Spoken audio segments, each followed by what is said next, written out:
नमस्कार मित्रांनो, आता आपण बघणार आहे calculate quantity of cement in column. कॉलममध्ये सिमेंटची क्वांटिटी किती आहे ते कशा प्रकारे फाइंड आउट करायचं. चला तर मग बघूया आपण या व्हिडिओमध्ये. तर बघा मित्रांनो, अशा प्रकारे आपल्याला कॉलम गिवन आहे. कॉलमची हाईट आहे 3 मीटर, कॉलमची विड्थ आहे 230 mm आणि त्याची विड्थ आहे 300 mm. तर बघा, आणि कॉलमच्या आपल्याला ग्रेड पण दिलेला आहे, तो म्हणजे आहे M20 ग्रेड. चला तर मित्रांनो, फर्स्ट ऑफ ऑल आपण फाइंड आउट करून घेऊया व्हॉल्यूम ऑफ कॉन्क्रीट. आता हा जो पूर्ण भरलेला कॉलम आहे त्याचा ओव्हरऑल व्हॉल्यूम किती आहे हा फाइंड आउट करण्यासाठी L/B/H अशा प्रकारे करायचा, त्याचा आपल्याला व्हॉल्यूम भेटेल. तर बघा, आता हा मध्ये होता, किती होता 230 mm. याला आपण कसं केला मीटरमध्ये कन्वर्ट. आता 230 1 मीटर म्हणजे असतो 1000 mm. त्याला फक्त 1000 डिवाइड केला तर किती आलं उत्तर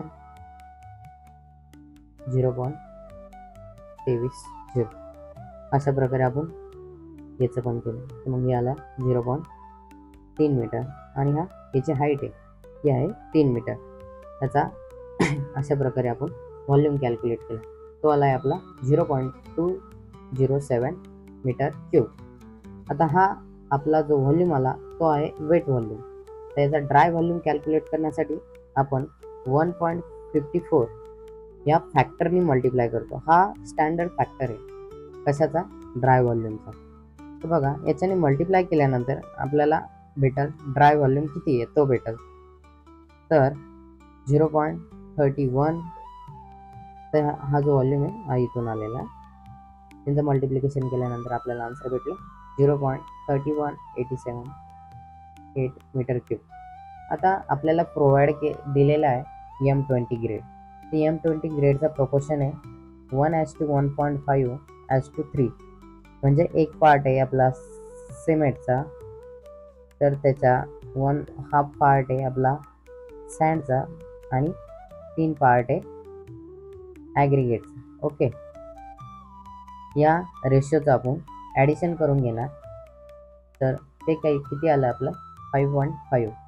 तर याचा व्हॉल्यूम कॅल्क्युलेट करण्यासाठी, सिमेंटचा व्हॉल्यूम कॅल्क्युलेट करण्यासाठी आपण 1/2 हा जो रेशो आलेला आहे त्याचे ॲडिशन करून घेतो, तो आलेला इथं आपण पुट करतो, तो आला 5.5. आणि आपण जो ड्राय व्हॉल्यूम आलेला आहे आपला याला मल्टिप्लाय करतो. ओके, मल्टिप्लाय केल्यानंतर आपल्याला व्हॉल्यूम ऑफ सिमेंट भेटेल, तो किती आला आपला 0.05196 मीटर क्यूब.